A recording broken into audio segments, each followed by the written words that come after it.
sir.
What is going on, y'all? Welcome back to another episode of Just Drive Podcast. This is episode 3.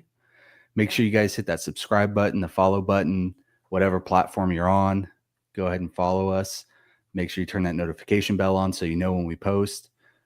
Today, I got something a little different. I got Jace Hasskew with us today. Dudes were driving motorcycles, racing them, and just going hard, man. What's up, guys? What's going on, dude? What is new? Man, I mean, you know it, man. Just working, training, trying to get everything ready. We've got our first round here, Barber Motorsports Park with Moto America here. We actually leave on April 2nd, but it's that first weekend of April. So really just trying to get everything lined up, ready to go for the year. That's sick, dude. You stoked? I mean, listen. I mean, we were kind of talking about this a little bit pre-show. I'm a little bit gun shy of the truck right now. So as long as everything's good with the truck, I'm pumped up. I'm excited. I'm ready to go. Last year was kind of a bit of a washout for us just for that reason. So if everything goes good with logistics, man, I'm excited. I'm ready to go. Yeah. So you're with Moto America, right? Yeah, so like the premier motorcycle class here in the U.S. is Moto America, and then I do some stuff regionally, nationally, more local stuff. Race with an organization called WERA. They're like the top tier, kind of local thing, if that's what you want to call it here in the U.S. So get to Moto America when we can, when we've got the funds behind us, and then if not, we just go have a good weekend with WERA. Okay.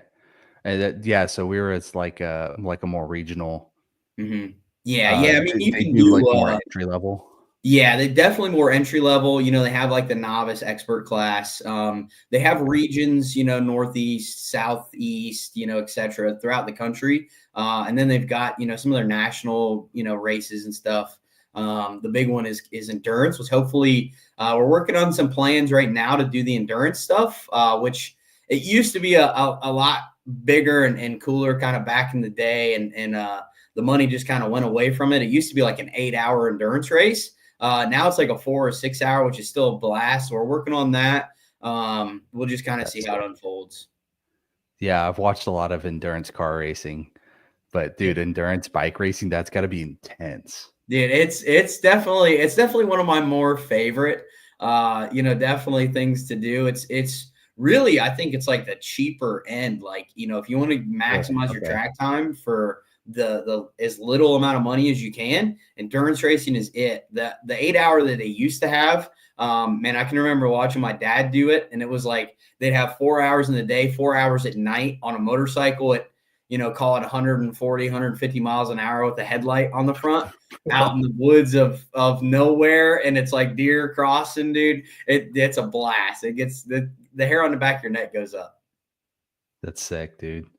That's got to be gnarly. It's like I watched some videos. Was that the Isle of Man? Yeah. Oh man, dude. The balls that those dudes have is just unreal. Yeah, I don't know. I would love to do it. The deal is like I'm not allowed to do it until my dad says the day he dies, and after I could go do it. But he's like, I can't deal with that stress. Like you're racing I against like mean, immovable walls, houses, fences. Like, man, it looks like zero a runoff. blast, but Zero. yeah, dude, I just gotta wait. So one day I would love to do it, even if I just go see it. Like I think it'd just Yeah. be a blast. So Yeah. we'll see. One day.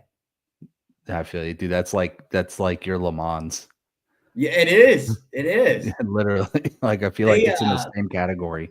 Yeah, dude, some of those guys, they were actually just What's up, here Julio?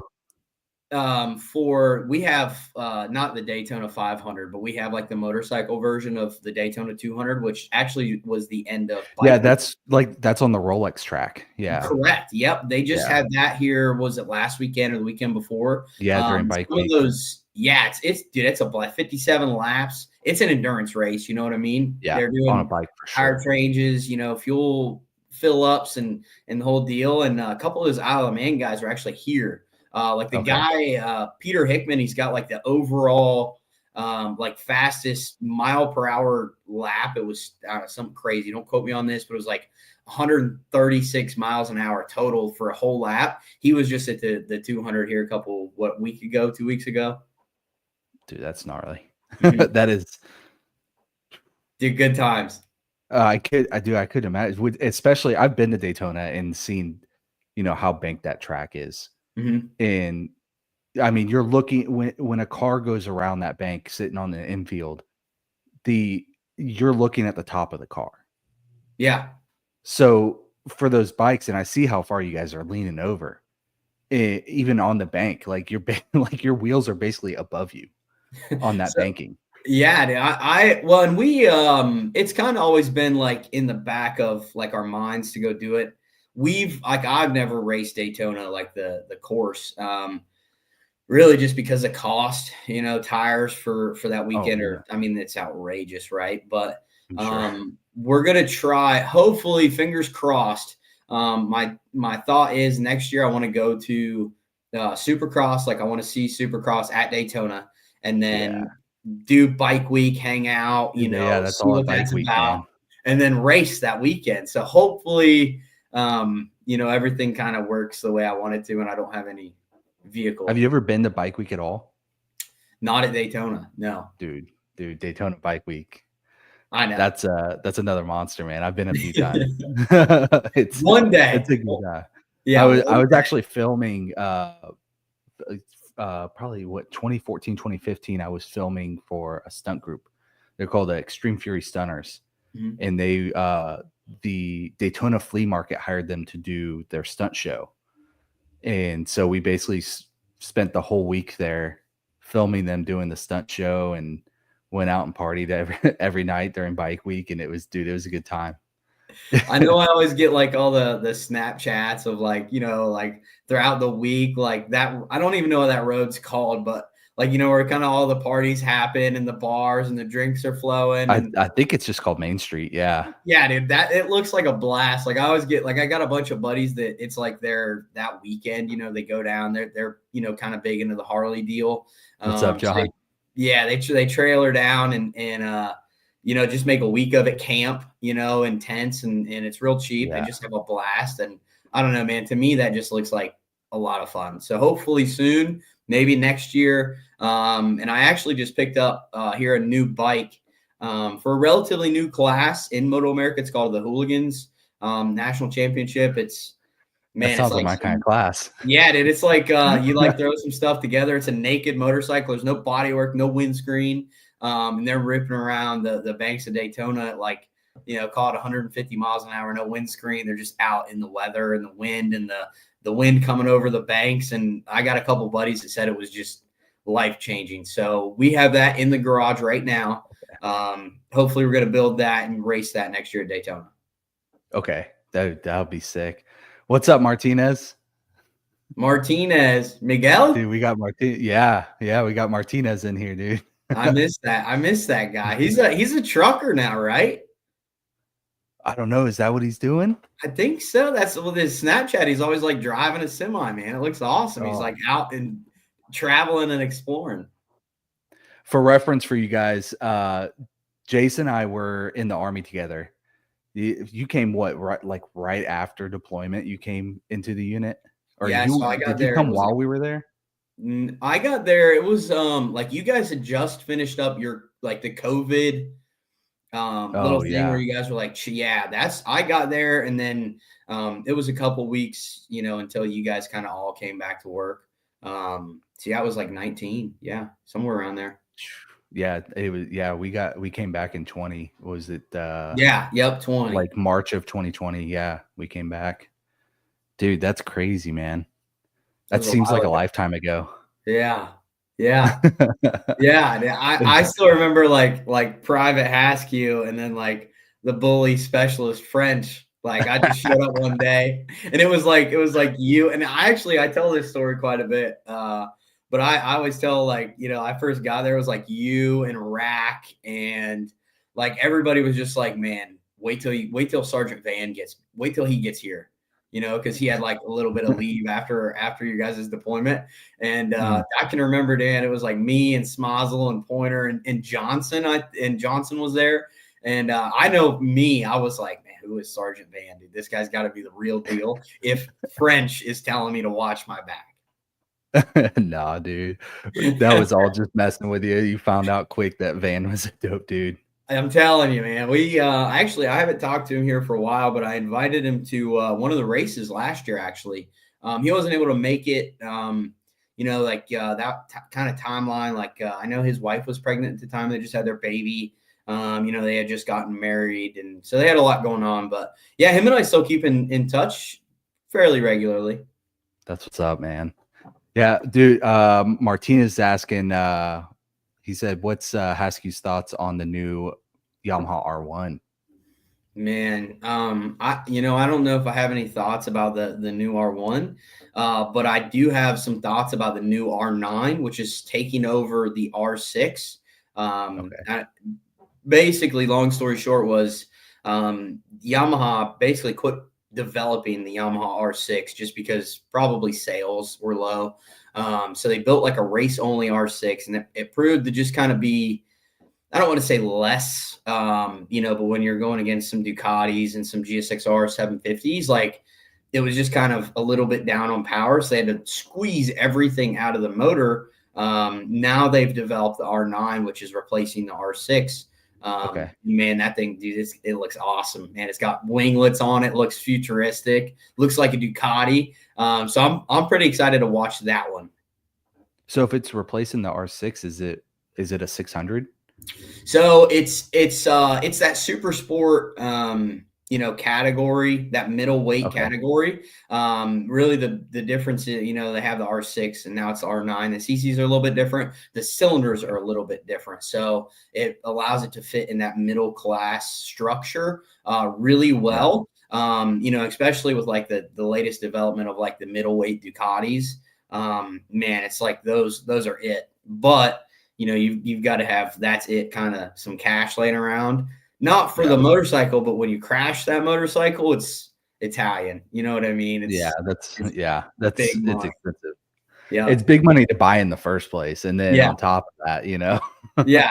Dude, it's crazy. It's not for me, man. I'm cool with kind of where I'm at, like that Twins Cup and it's a little bit slower, but I still have as much fun on a 1000 as I do on my R7. So it's a blast.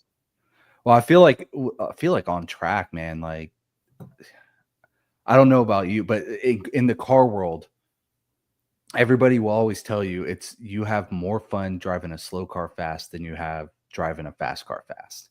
That's absolutely true. I mean, I tell people all the time, like my favorite motorcycle I've ever ridden, and I've ridden a lot of motorcycles, is like my favorite one is a SV 650. Suzuki made it. It's a really slow twin. It's big, it's fat, it's heavy. The new ones are a little bit better, but like the first and second gens, it's a momentum bike. Yeah, like you've got to make it go fast, and then when you get it to going fast, it's absolutely amazing. And I tell people all the time, like, they're going to start road racing, that's the motorcycle, and it will always be my favorite.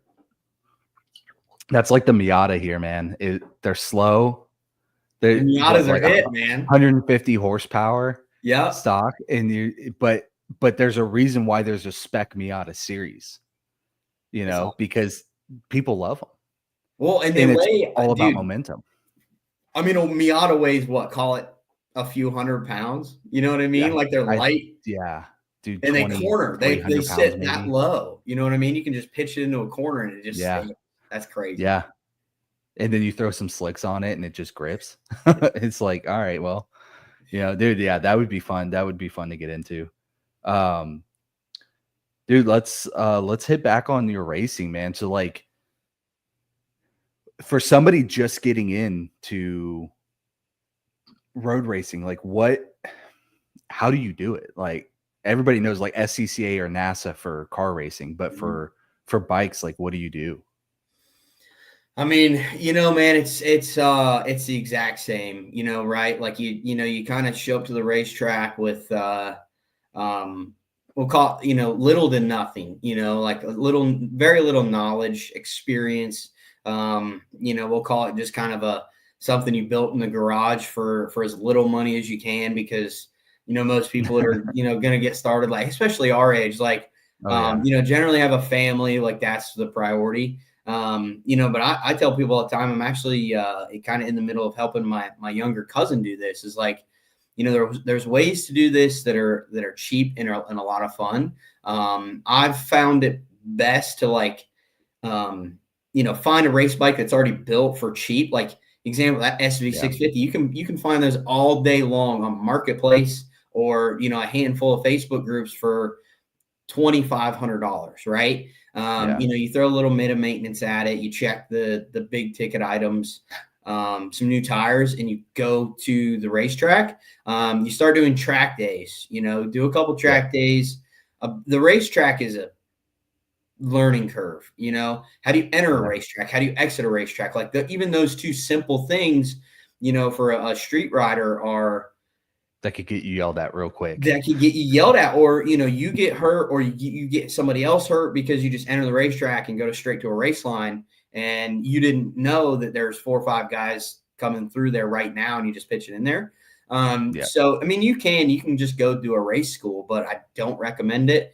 Spend the money, go learn some stuff, get comfortable on a racetrack, and then you just go get your race license. Like that organization I was talking about, WERA, they have a race school.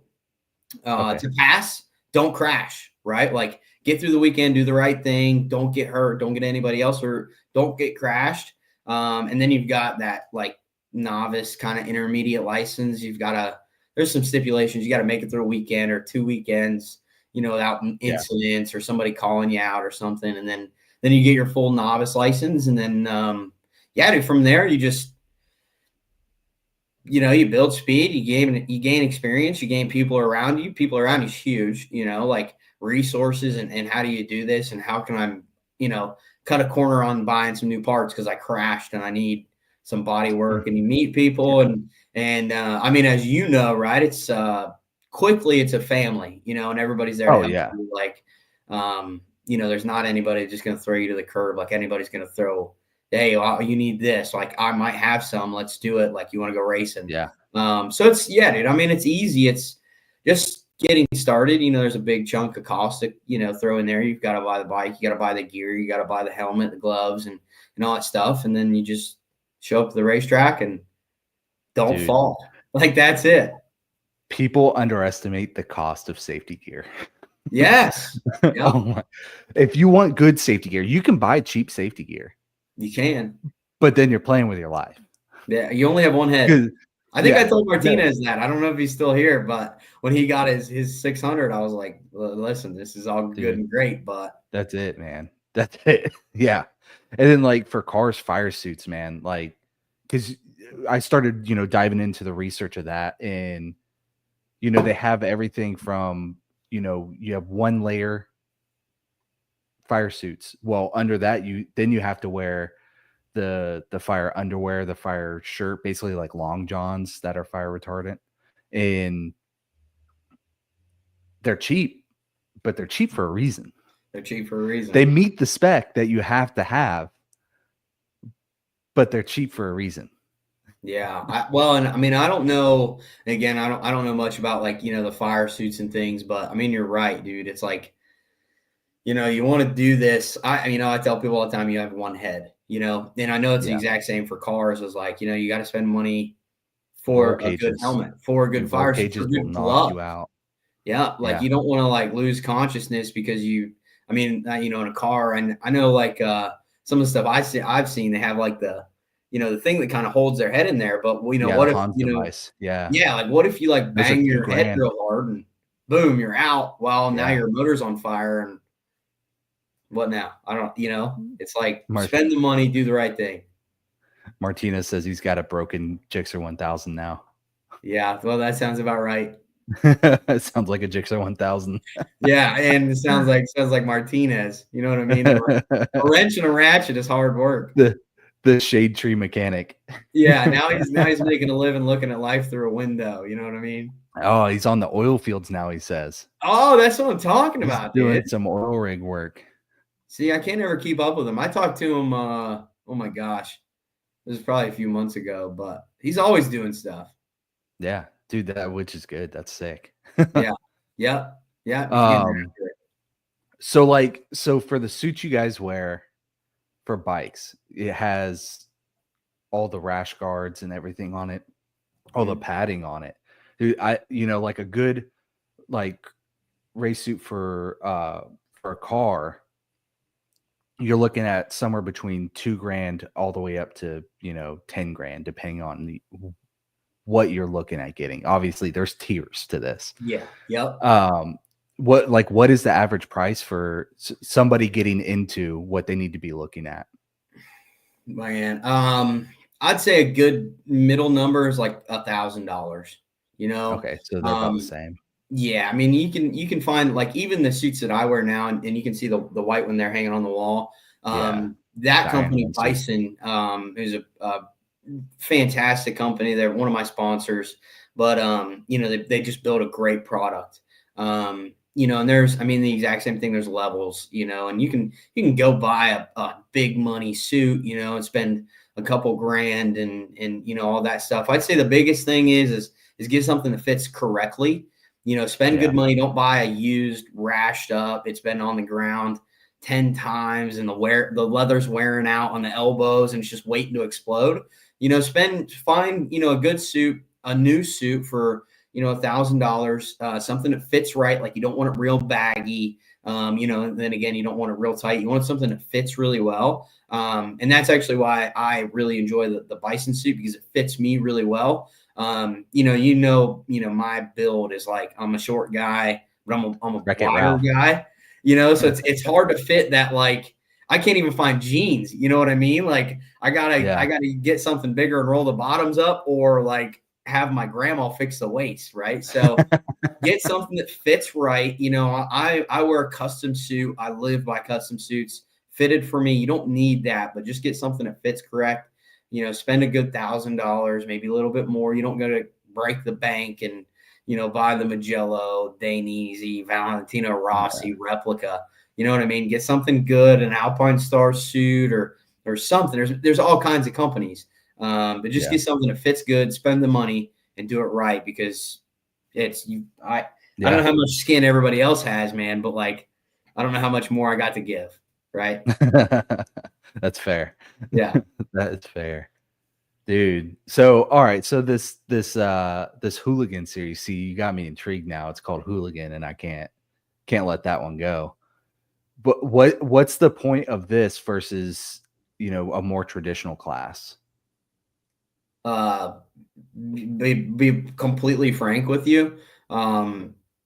It's cheaper to be at the back of the field, right? Like, I mean, don't get me wrong. Like the front of the Hooligans class, like you're talking factory Harley, factory Indian. A lot of people know Keanu Reeves, right? Like John Wick. He has a team. I think I just saw something about that. Yep, he's got a team. He's got a motorcycle company called Arch Motorcycles. He's got a team in Hooligans. Like, don't get me wrong. There's big money Hooligans racers. The factory guys, but the back markers, me and my guys, it's did the bike in the garage is like a couple grand. We're going to throw some money at it. It's going to be a stock motor. And I'm going to go race in my home track, Mid-Ohio, and hopefully we make it. Hopefully we qualified. I think we're good because I've got millions of laps around Mid-Ohio. But you can just have it's a Suzuki SV1000, which is the stage up from my favorite bike, the SV650. It's just a big, heavy twin that makes no power. It's not fast. It's not comfortable to ride, but it qualifies for the class. And you go through a couple sets of tires a weekend. And if we crash it, it's not my $35,000, $40,000 motorcycle skimming across the asphalt and I cry. It's like, oh, well. That's fair. That's you know fair. What I mean? So it's like the Miata. You know what I mean? Yeah. Yeah. So, yeah. Do you guys have anything? Are you familiar with Lemons?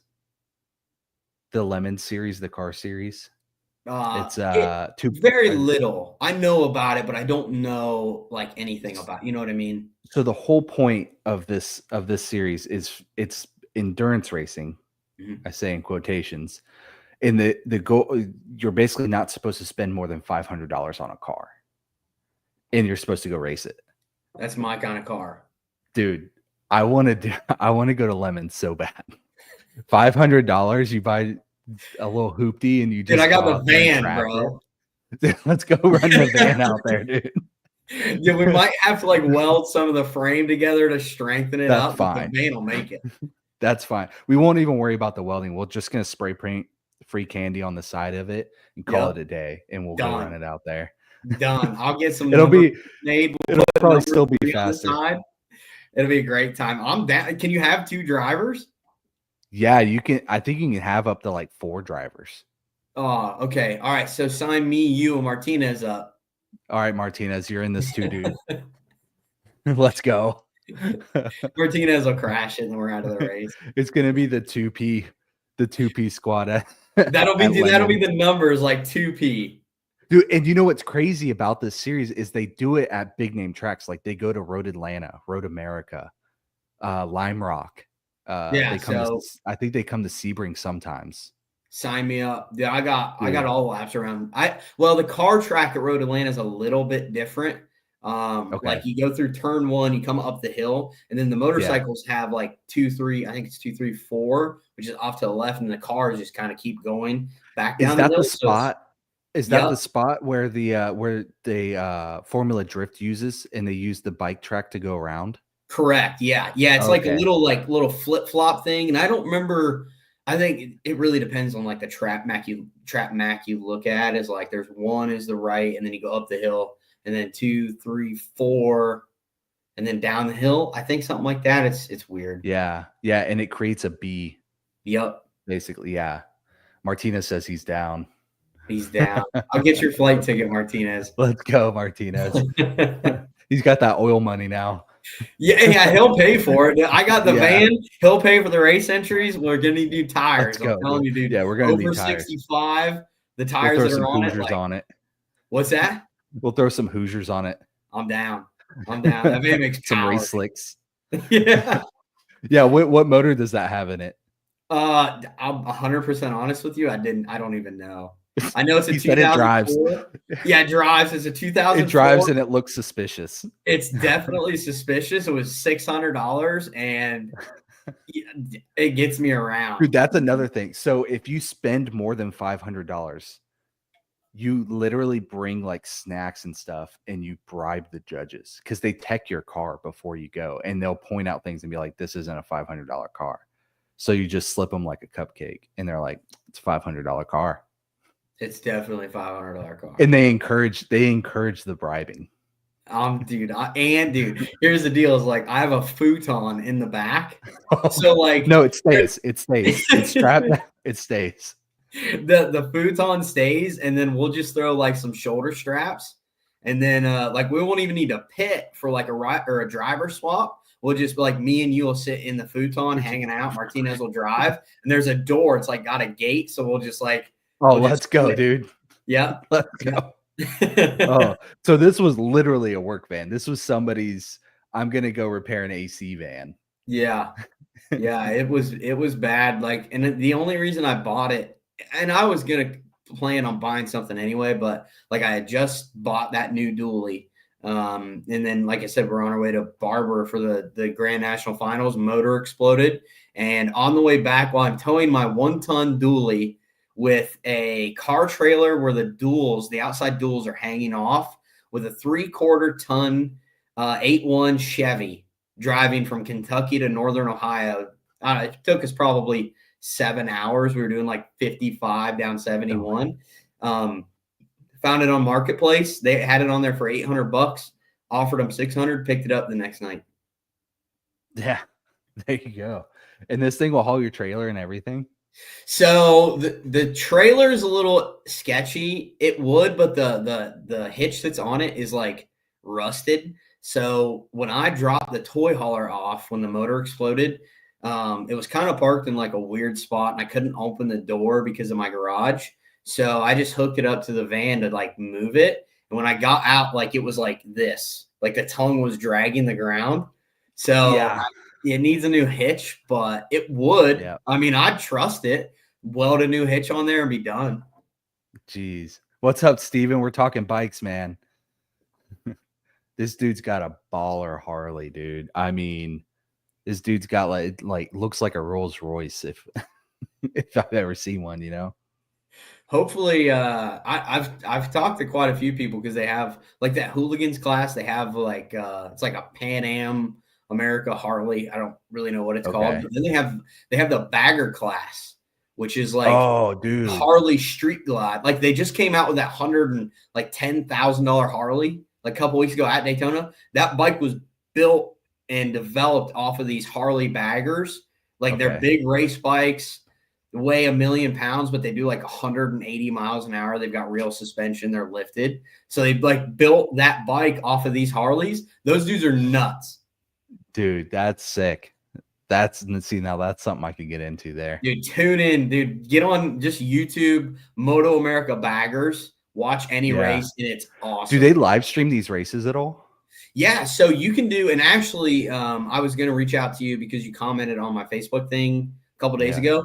But you can watch them on if you got YouTube Live, Moto America Live TV. That's a subscription. But if you like Moto America on Facebook, generally all of them are live streamed on their Facebook page. So if you don't have, YouTube TV, or you don't want to pay for the Moto America app, I don't either. You could just like them on Facebook, and they stream the races live there. So it's a blast. And I know at Barber here where I'll be, they have the Premier Class Superbike, right? Like the thousands, the guys, they have those, the Super Sport class, which is a blast to race. This year will be awesome.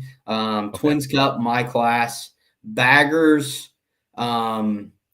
And then they just introduced, I don't think they're going to be there, but it's something to look out for. They have what they call the Talent Cup. It's like younger kids. They built these new Kramer motorcycles, and it's like the new development class to hopefully get more Americans racing overseas.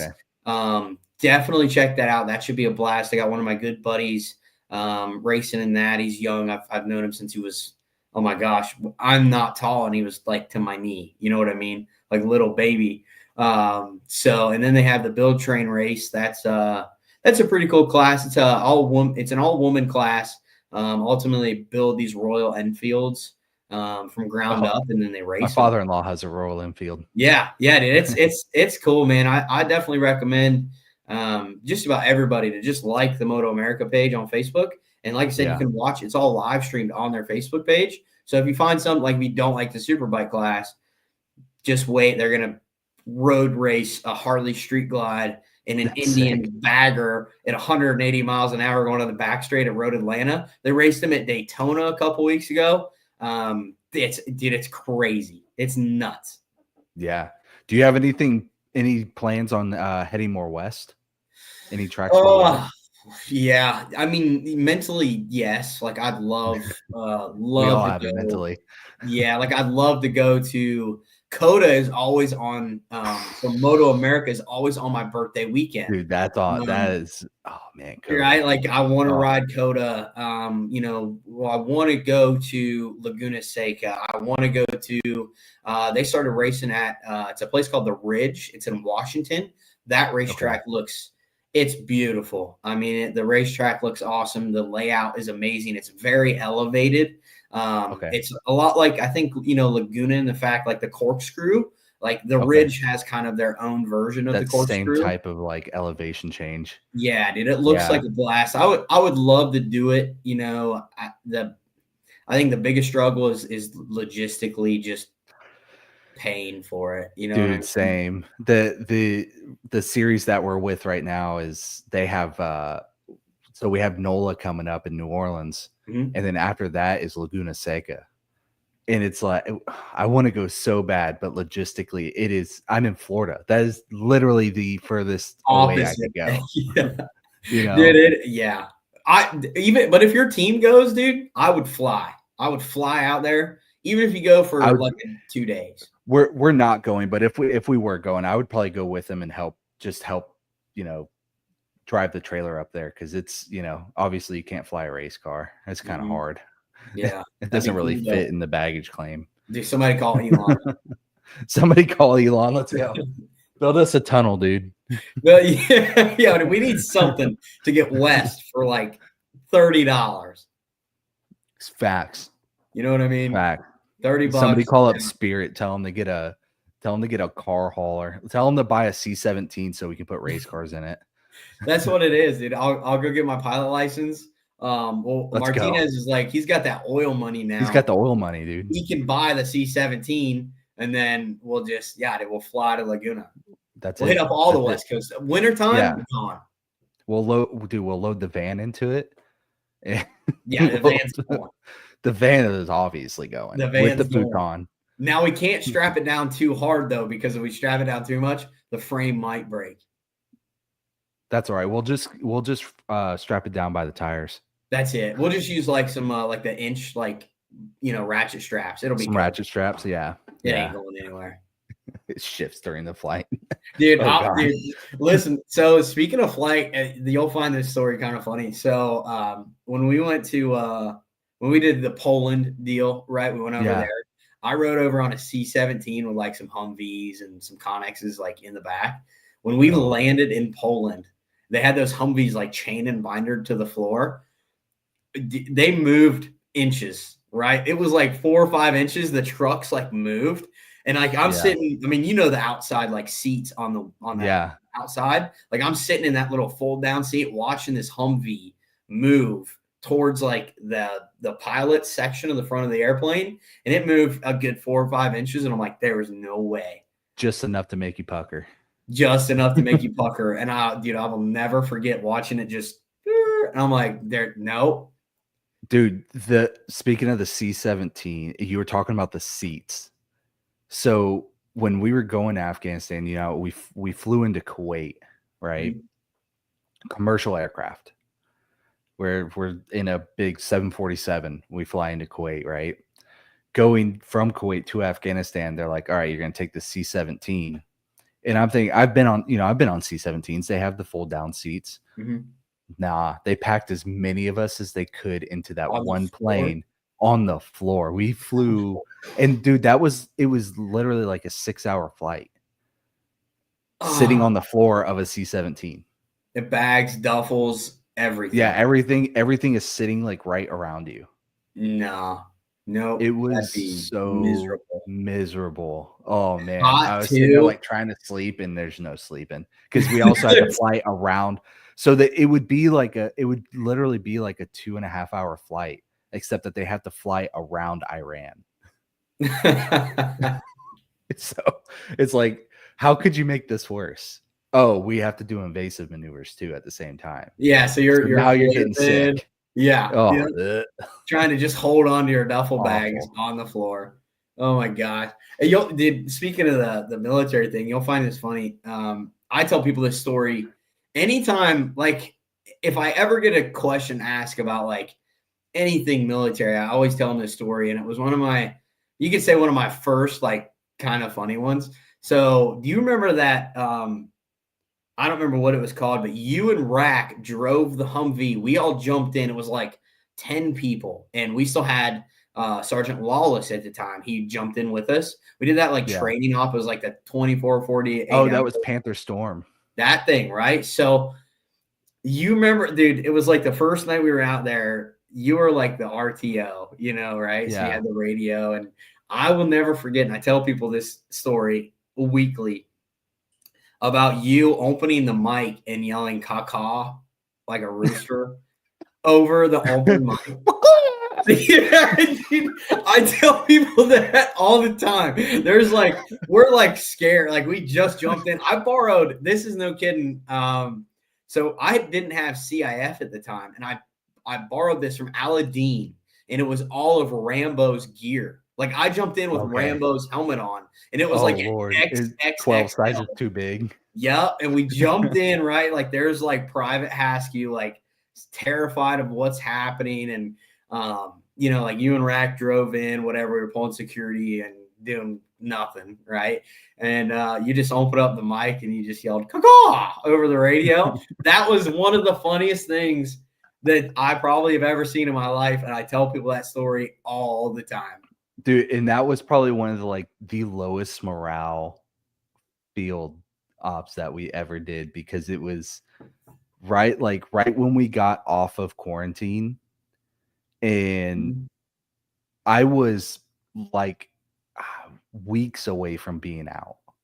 I mean, I'm pretty sure I had just came back from whatever internship I was doing at the time, and then we just got back from Afghanistan. We just like the whole 9 yards, and they're like half of the people that were supposed to be on that were on leave. So we had 2 mortar teams, and I was the only person, I'm pretty sure, that was like FDC at all. Yeah, and I don't even know if it was like 2 full teams. Like it was like me, you, Rack, you know, Sergeant Lawless. It was Aladdin, and I remember this pretty good. It was Nims. Nims and I were pulling security like over the night one night. Who else was there, man? Aladdin, Lawrence, Do-Rag Lawrence was there, dude. Lawrence. Yeah, and yeah, it wasn't very many of us. Like we just kind of jumped in and all grouped up and laid down in a line, and I just sat on the back of the Humvee, and Lawless was like, "Yeah, man, I'm gonna sit here with you, do some FDC stuff," and I turn away, look over, and he's passed out. And I'm like, "All right." And then Rack, I guess I'm sitting on like, "Wake up, wake up." Dude, Rack is wild, bro. So we had pre-deployment training. We did it as Panther Storm, right? Because I guess for some reason they brought Geronimo to us instead of us going to Polk for JRTC. And one night we're sitting there, we're playing Op 4, and we're sitting there, we have our little patrol base going. Rack comes up to me out of nowhere, like out of a tree line randomly, and I'm like, what is going on? And he's like, "French, come with me." Dude, this guy had me low crawling through like a football field of woods, and we come to this little bush line next to a road, and he's like, "Poke your head out there." I poked my head out, and it was 1P sitting right there. I was like, "Oh," and we were Op 4 for 1P, and I'm like, "Oh man, that's them." That's them. I mean, dude, they were feet from me. And I'm like, "Dude, what are we doing?" He's like, Rack, "I don't know. He's having fun." He is hilarious. Oh, Martina, when you couldn't go home, but you could go to the field right after a 9-month deployment. Literally, dude. They would not let us go on leave. Those dudes weren't on leave. They got put back on they were on quarantine again because they got exposed.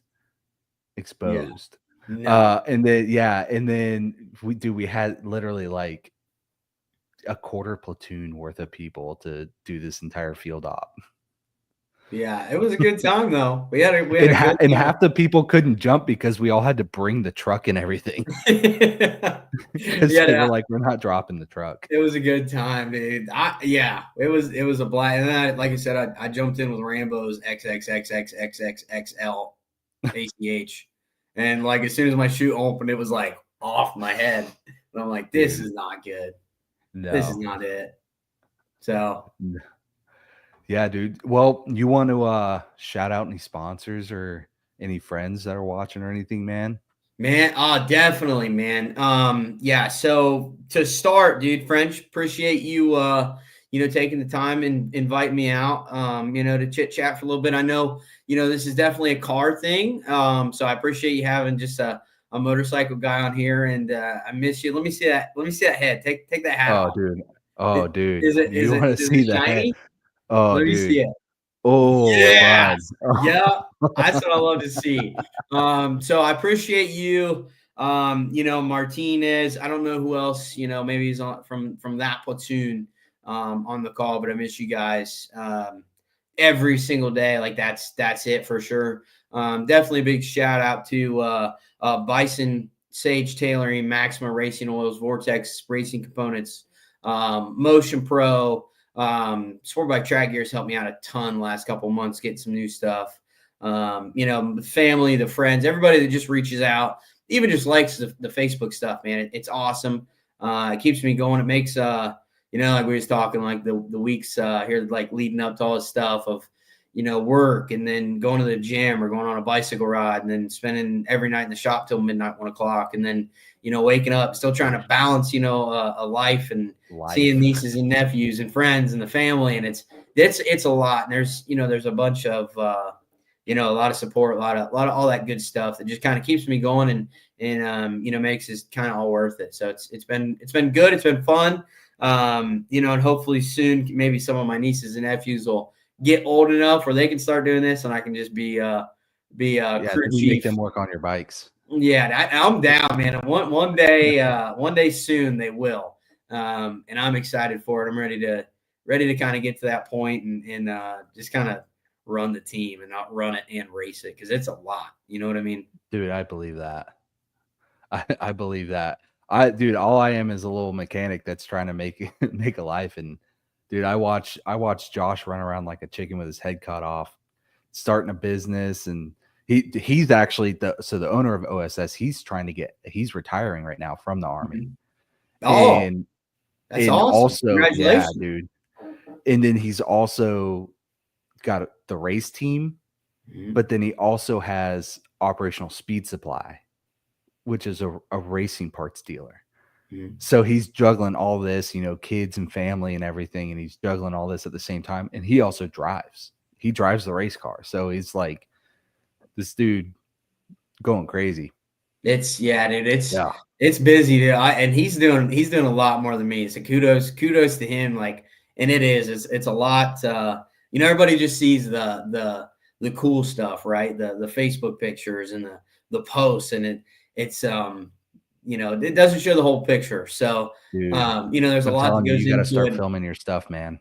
Dude, I'm trying to. Hopefully I can get like somebody to come do it. I might know a guy. Maybe. Hopefully I can get Blake French, super cool guy. Hopefully I can get him. Hopefully I can get him to the racetrack soon. Yeah, I talked to him a little bit, the end of the last year about it a little bit, but that just kind of everything fell apart. So hopefully I can get some stuff worked out with him and he can come to some of like the southern race. I actually got a guy you need to talk to, and I think I may have sent you his stuff already. Dude, this guy is an insane photographer. He actually follows he does everything from like Formula Drift, IMSA, and dude, he goes around everywhere. It's Apex Dev. And this guy is just he is hungry to shoot anything and everything he can. So his name's Devin. His page is on Instagram. It's Apex Dev. And Apex dude, this Dev. guy, Let me write it down. Yeah, man. Hold on. I got everything in my life in a book. Hey, actually, you'll find this funny, dude. I stole these. I stole a whole pack of them, but you've seen these. You know what I'm talking about? Dude, I'm gonna call Cortez and let him know you stole those from him. All right, send me that link. What's that link? It's Apex Dev Apex. on Instagram. Yeah. Yeah. Dude, this guy is insane. Hit him up and get him out to some motorcycle stuff. I He's definitely will for sure. yeah, he's hungry, so he wants it. Dude, yeah, hit him up. Dude, we're possibly heading over to SEMA later this year, doing some stuff. Dude, it's gonna be sick. It's gonna be a sick year, man. Yeah, dude, I'm excited for you. I'm glad you're you're busy, you're traveling, you're doing the race car thing, man. That's awesome. I'm pumped up for you. Because I know like we talked about it, for oh my gosh, forever. Like, in the army of your family's always been in it and you're in it and man, it's a cool step. I'm pumped up for you. Yeah, I need to get out there. I want to experience some motorcycle stuff, man. Cause so this channel is all about it's all about motorsports. Like whether it's cars, motorcycles, I mean, shoot, boats if I can get my foot in the door somewhere with, boat racing. That would be sick to learn too. Yeah, but it's all about motorsports, man. And it's open to anything because, dude, I love it all, man. It's performance, specifically performance racing in any capacity is like what I want to focus on. Well, I know you'll be. Well, you were telling me you'll be at NOLA the same weekend. We'll be at Barber, but I know I'll be there. So it's actually next weekend. I'll be at NOLA. So I think you're the weekend after me. Yeah, it's like the first real weekend of April. Like we leave it's like the 1st or 2nd or something like that, and then it's like the 4th, 5th, 6th. We'll be there for Moto America. If you can't make that one, I'll be back at Road Atlanta the following month for Cycle Jam with Wira. That's a huge event. They have it's like a 4-hour endurance race on Friday, which we're going to try to make. Hopefully, we can get this all worked out. And then if not, you'll be there in May. What's up? That'll be in May. Yeah, yep, May. I don't remember the dates. I'll get you dates for it. Dude, give me the dates. But it's like middle May, I want to say. That's a cool weekend. Cycle Jam's always a fun weekend. It's Road Atlanta. And we'll be back down around there a couple times. So we'll definitely we'll stay connected, linked up, and I'll get you to one of them some point. Dude, yeah, I'd be stoked to get to one. Yeah, that Road Atlanta one might be able to make happen because we actually have a break after NOLA because that's when Laguna Seca is happening and we just logistically can't get there. So that might be a really good option to fill. Yeah, dude, I'll get you some dates. That'd be a sick video to add to the channel. So yeah, let's do it. I'll get you some dates. We'll get it figured out. Yeah, definitely get me those dates, dude. Well, man, so we're gonna close it up here, guys. If you have any questions for Jace, man, just pop them into the comments, dude, and dude, I'm sure he'll see them and can answer the best he can. I will make sure you guys subscribe, hit the notification bell, hit up the website, grab some merch. Everything you guys buy benefits the channel, goes straight back into the channel. And yeah, dude, you guys have a good night. Jace, thanks for coming on, man. This is a sick episode for sure. French, I appreciate you. I miss you. And I'll be talking to you soon, brother. Yeah. All right, man. You take it easy. All right. See you, brother. See you, dude. See you guys.